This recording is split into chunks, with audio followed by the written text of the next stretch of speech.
মাঝে মাঝে পান্তা ভাত খাইতে কার না ভালো লাগে। তো আমার অনেকদিন ধরে পান্তা খেতে ইচ্ছা করছিল। হঠাৎ দেখলাম আব্বু বাজার থেকে আসার সময় ইলিশ মাছ নিয়ে আসছে, তাই ভাবলাম আজকে একটু পান্তা ইলিশ করি। আশা করি তোমাদের কাছে আজকের ভিডিওটা অনেক ভালো লাগবে। হ্যালো, আসসালামু আলাইকুম, দিস ইজ তুলি, ওয়েলকাম টু মাই পেজ।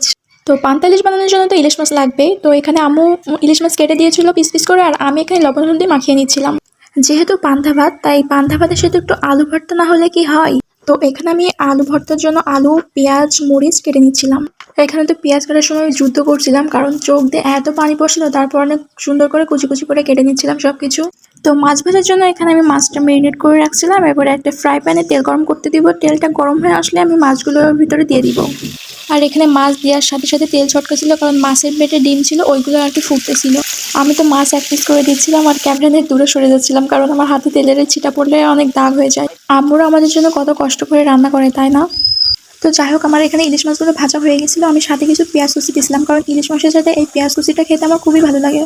তো এখানে আমি আলু ভর্তা করার জন্য আলু ছোটো ছোটো করে কেটে নিয়েছিলাম। তারপর এখানে সামান্য পরিমাণ লবণ আর হলুদ দিয়ে আলুগুলো আমি ভাজি করে নিচ্ছিলাম। এগুলো আমি সিদ্ধ করে ভর্তা করতে পারতাম, বাট টাইম অনেক লাগতো। আমার হাতে অত টাইম ছিল না, এর জন্য আমি ভাজি করে নিয়েছিলাম। ওই তেলে আমি কিছুটা পরিমাণ পেঁয়াজ কুচি আর কাঁচা লঙ্কা ভাজি করেছিলাম, আর কিছু শুকনো ঝাল। পান্তা ভাতের সাথে এই শুকনো মরিচ ভেঙে খাইতে কি যে মজা লাগে। শুকনো মরিচগুলো আমার পুরানো হয়ে গেলে তারপর আমি এই যে আলুগুলো ভাজি করছিলাম ওইগুলো আর কি এখন ভর্তা করে নিচ্ছিলাম। এইভাবে আলু ভর্তা করলে সময়টা অনেক কম লাগে আর ফ্লেভারটা একটু অন্যরকম আসে। আমার তো খুবই ভালো লাগে। আলুটা ভাজি করার সময় যেহেতু আমি লবণ আর হলুদ দিচ্ছি, ওই জন্য লবণ আর হলুদ এখন দিলাম না। এখন একটা শুকনো মরিচ দিয়ে ভালো করে মেখে নিলাম। এটা কিন্তু গরম ভাতে খেতে খুবই ভালো লাগবে, কিন্তু না, আজকে আমরা এটা খাবো পান্তা ভাত দিয়ে। বাসায় যেহেতু আমার ছোট ভাই, আমি, আব্বু আর আম্মু 4 জন মানুষ, এজন্য 4 ভাগে ভাগ করে নিলাম। এই তো ভাতের ভিতরে পানি দিয়ে রাখছিলাম, মানে পান্তা ভাত করে রাখছিলাম। এটাই এখন সুন্দর করে সার্ভ করে আব্বু আর আম্মুকে দিব। পান্তা ইলিশ বিশেষ করে পহেলা বৈশাখে খাওয়া হয়, বাট নর্মালি কিন্তু খেতে খুবই ভালো লাগে।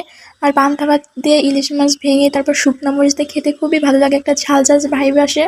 তো এই তো আব্বু আর আম্মুর জন্য আমি প্লেট রেডি করা শেষ, আর আমি একটা মাটির প্লেটে সুন্দর করে সাজিয়ে নিচ্ছিলাম। প্রথমেই নিয়ে নিলাম পান্তা ভাত। এটা সারা রাত পানিতে ভিজিয়ে রাখছিলাম, আজকে সকালে পান্তা ইলিশ করবো তাই। তারপরে নিলাম ইলিশ মাছ ভাজা, 2টা শুকনা মরিচ পুরানো, আর হচ্ছে পেঁয়াজ আর আলু ভর্তা।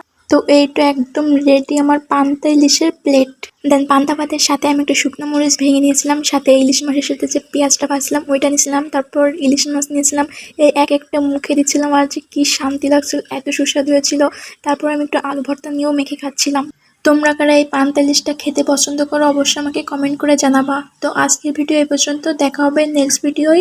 আল্লাহ হাফেজ।